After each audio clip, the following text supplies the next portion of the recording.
Mm, nurturing healthy connections. It's interesting. We are, constantly surrounded by all sorts of remarkable people. And yet sometimes we struggle with our connections, whether it's with family or friends.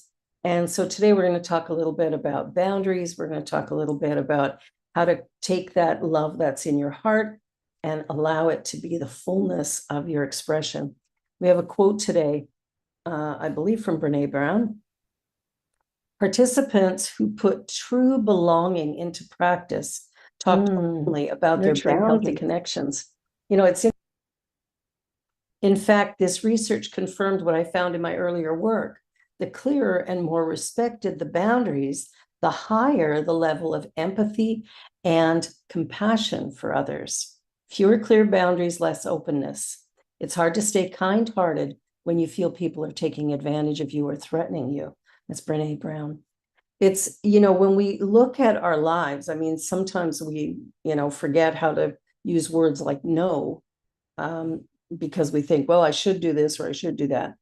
But instead of the should, it would be a really good idea instead to just simply open our hearts and find that love within. Start here each day, start at the core of our being, and then from there move forward into the day.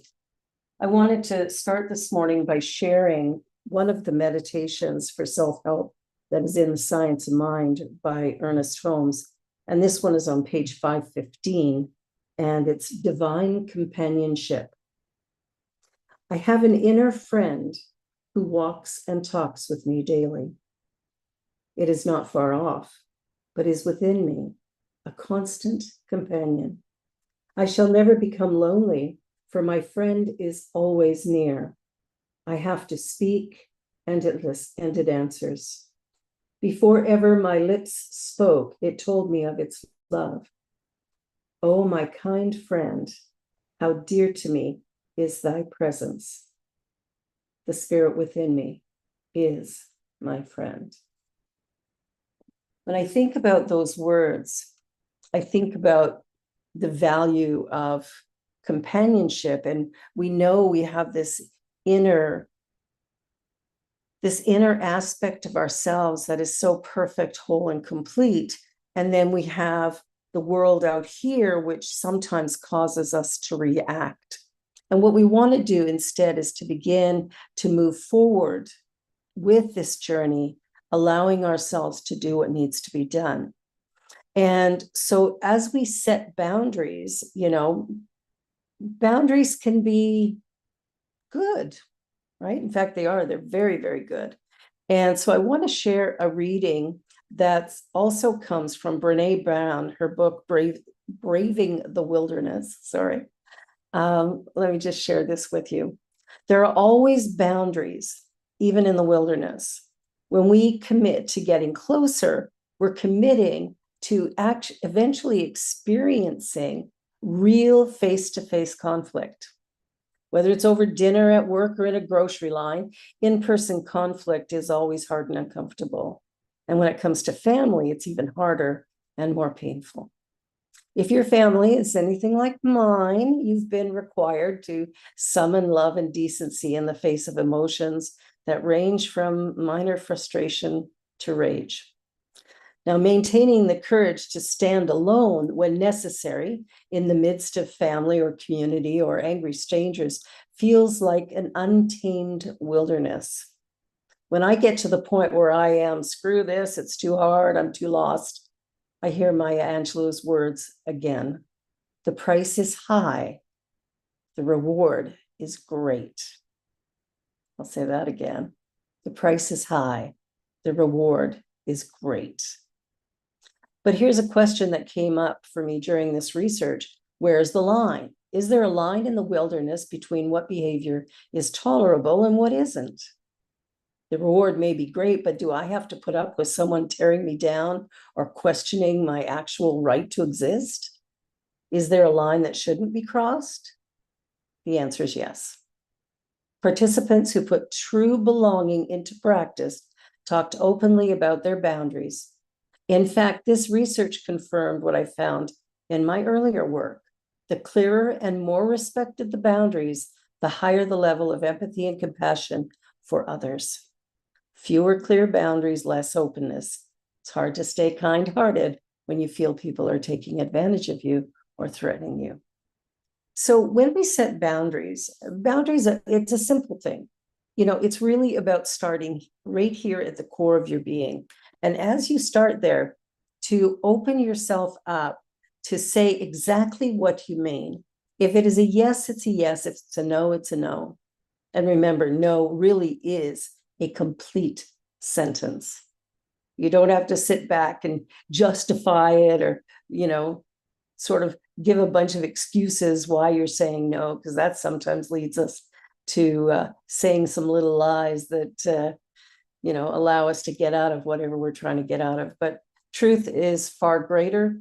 It requires less energy. It is immediate and instant, and it allows us to move forward. And it is one of those boundaries. When you speak truth, day by day, moment by moment, it gets easier and easier. And it's part of our spiritual journey to realize that each and every one of us are part of this whole. We all live, move, and have our being within this divine presence. So we have this companion. And if we turn to that, rather than reacting to the world around us, we quickly begin to see the possibility of having harmonious relationships. Now, some people you're going to say no to, and they're going to question it or be like, how dare you kind of thing. But the reality is lying about what you want just causes you to suffer. Your friend phones up and says, hey, do you want to go to the movies tonight? And you're like, I'm exhausted from work. I've got to be in really early tomorrow. Oh, gosh, I don't want to go. Yeah, okay, Sarah, let's go.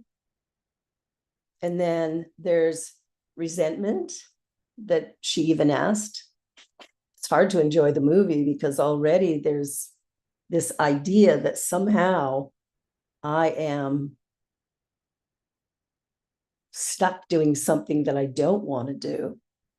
So the energy of life itself is drained out of us whenever we settle for something less than what we really wanted and needed.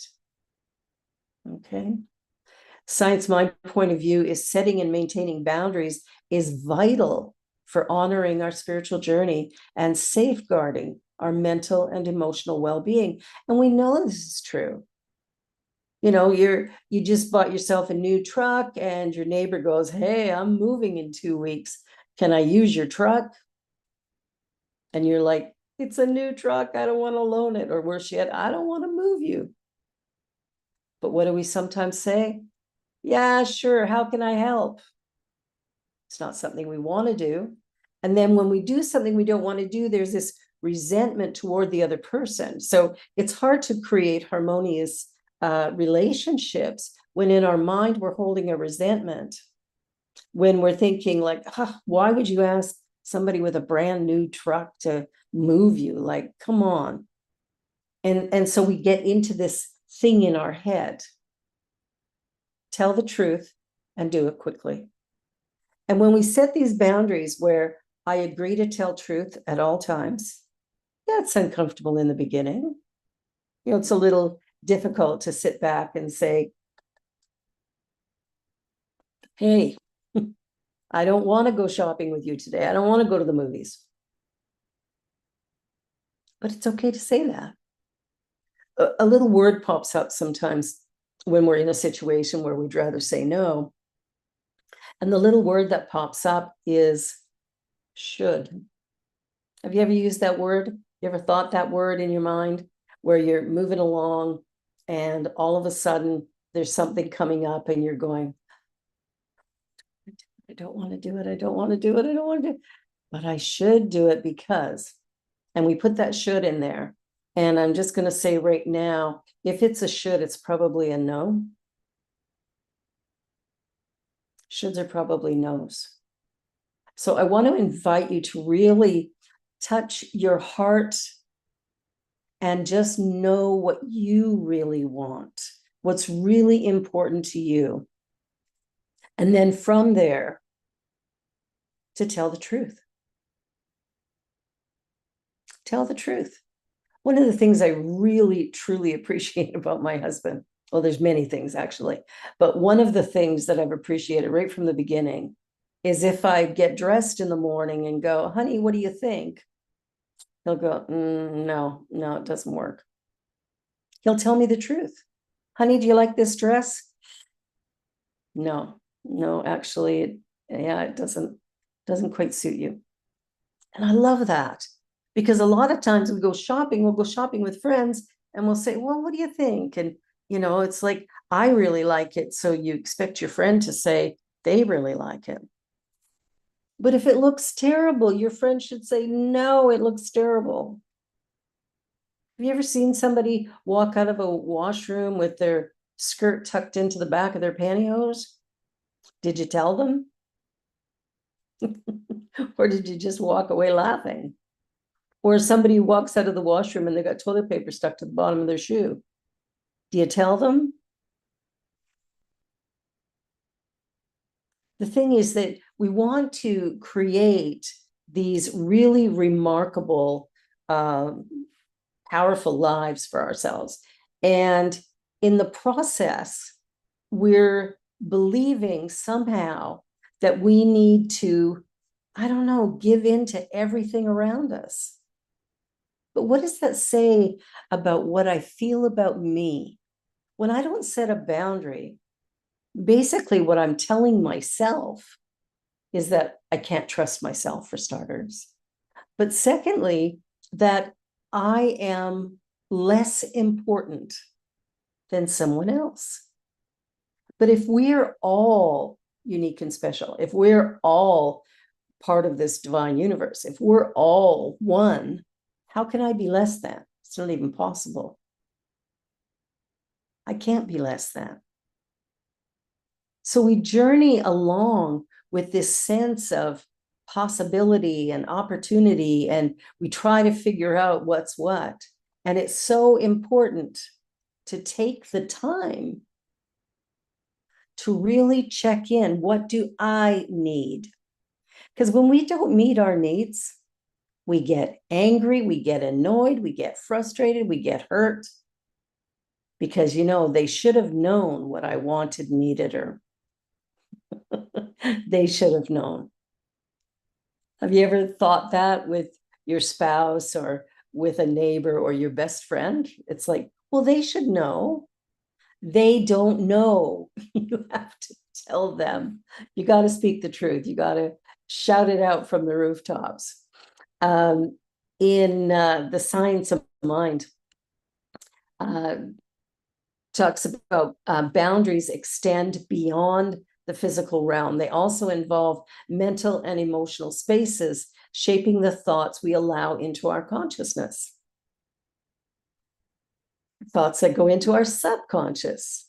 Healthy thought boundaries enable us to cultivate clarity and align our intentions with highest good. Since we're interconnected, these boundaries are as much an internal practice as an external one. So, you know how sometimes you're in a situation and you start thinking, oh, this is awful. I don't want to be here. Well, as soon as that thought enters your mind, it's time to honor what you need and to get up and give your, appreciation, your gratitude, whatever for the event, or simply slip out because it's important to honor that boundary within yourself. Boundaries are an expression of self-love and respect. Yeah, they really are. It's not about exclusion. They're essential expressions of self-respect and self-love. So when we say no, when we mean no, that's loving ourselves. That's honoring us. Now, if it creates a conflict, right? Anybody here ever have a conflict in your relationships? Sometimes they seem hard to deal with, but if we go into a conflict with a desire to be right, we will not be able to hear what the other person is saying. We will kind of block that out because we have our own narrative running. However, if we're in a conflict and we decide to be curious about the other individual, that we want to understand the other individual. And so we listen instead of talking. We listen instead of preparing our reactions. We listen with an open heart and an open mind. And by doing that, we actually create this remarkable space where relationships can grow, where they can truly expand, and a healing happens. You see, so often we are making judgments about the other person's thoughts or feelings, but the minute we actually take time to listen to them, we might discover something new. And because they've been listened to, they may be more likely to listen to us as well. So we create space, boundaries, clear communication, a willingness to listen to one another. These are important parts of how we can really respect ourselves and others. Boundaries help ensure that our interactions are mutually beneficial, and it honors the needs of all parties involved. So that's what makes it great. Really, really great. Science Mind teaches that every individual is a unique expression of the universal mind, deserving of respect and love. And setting boundaries is a way to affirm that we are worthy of care, protection, and honor. By establishing clear boundaries, we create space where our authentic selves can grow and thrive. You see, if I don't honor me, why would I expect you to? But have you ever noticed, like, somebody might look at you and go, whoa, you've gained a few pounds. And you think, how dare you? How dare you point that out? That's very disrespectful. So you might get all up in it about that. You probably won't say anything, but you'll get all up in it. But think back, what did you say to yourself when you got dressed this morning? Or when you looked in the mirror? Or when you were standing in the shower? Like, what was your self-talk? See, our self-talk is often mirrored out in front of us. So we want to really pay attention to what we're thinking about, what we think about us, what we think about the world around us. All of it matters. Our words have power, our thoughts have power. And if we change our thinking, we can, in fact, change our life. So what is it that we're going to do in order to create these clearer boundaries? Well, for starters, it's about going face to face with whoever you have a challenge with. Don't go to somebody else. They don't know. They probably don't care. Well, they might, but the reality is that we need to go to the source if we have a problem, because sometimes we've misread the situation. And by having an open, honest, clear conversation where we truly listen to the other person, we can find that we are, in fact, creating a deeper connection with each other.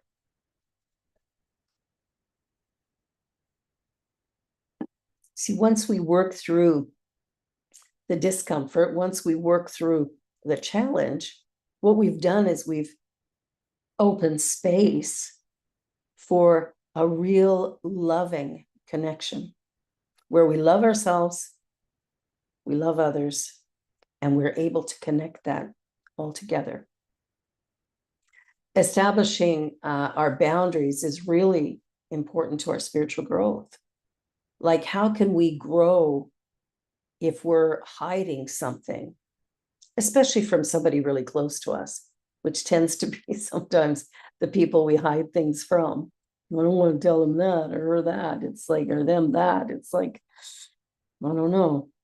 So we want to make sure that our boundaries are clear, constant, and that they're complete in themselves. So I say no to something because I don't want to do it.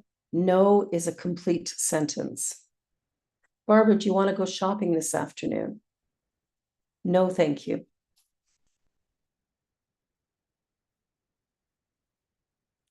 If the answer had been yes, I'd love that. I would say yes. And then I would go shopping. I wouldn't defend the yes.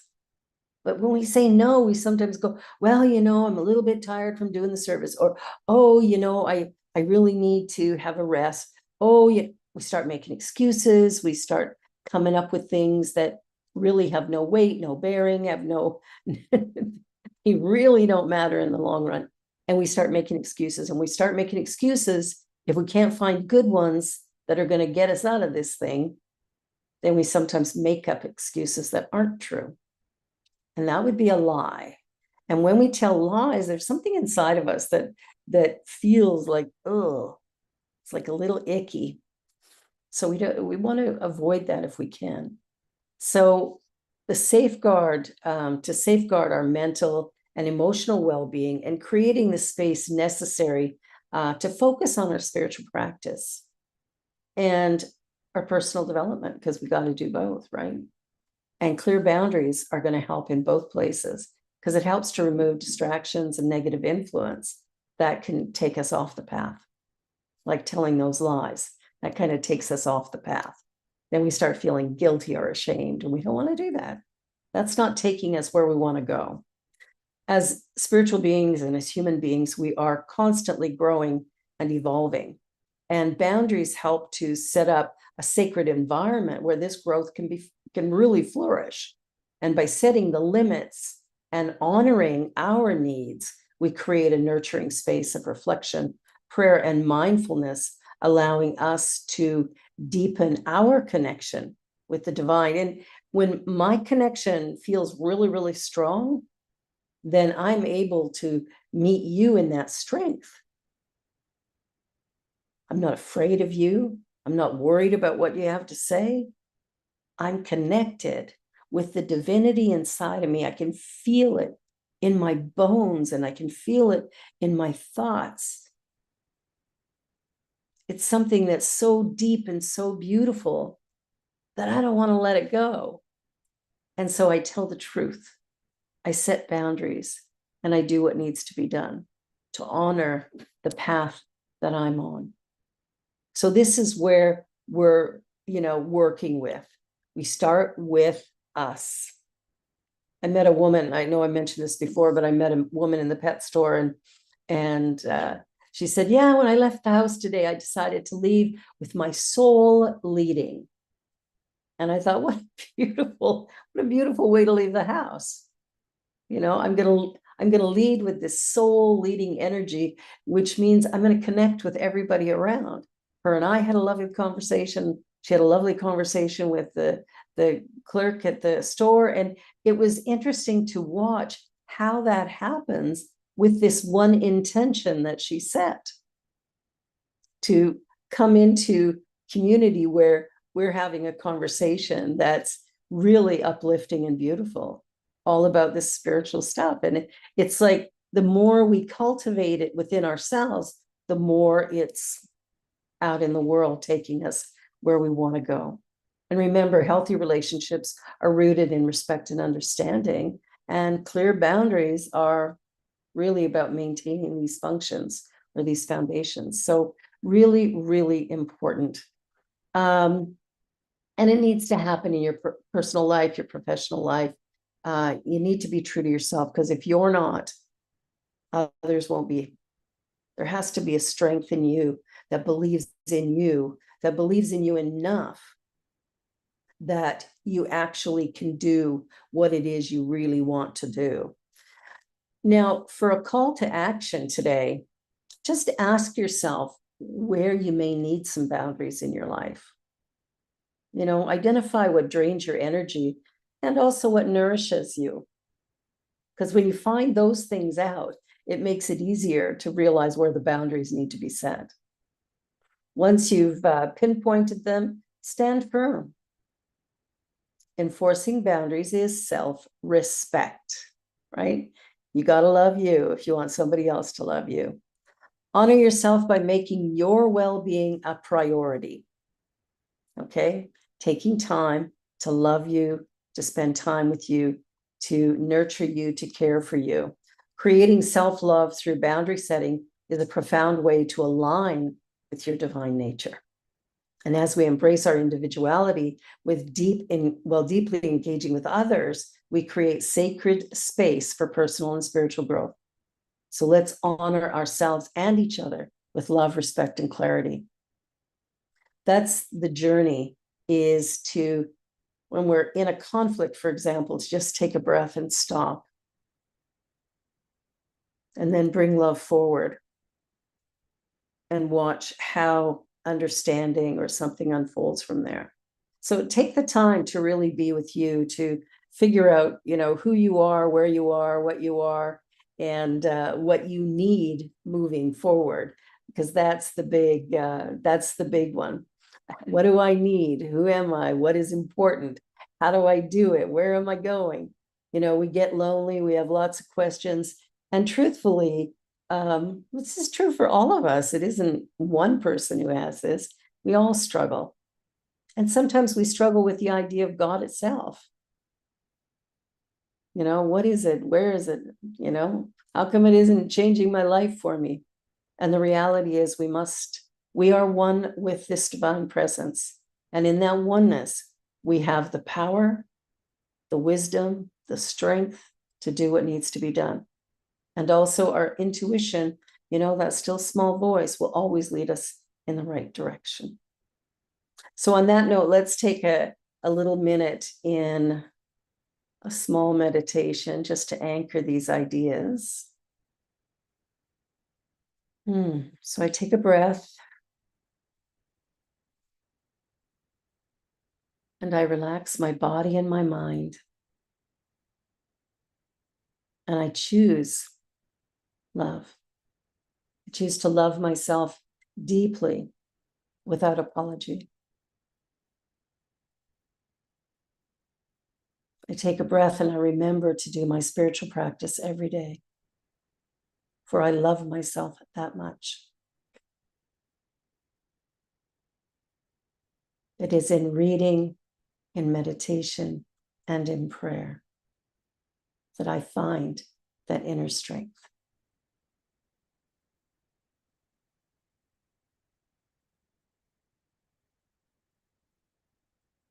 A strength that fuels all of my projects, fuels everything I do or need to do, and meets all my needs.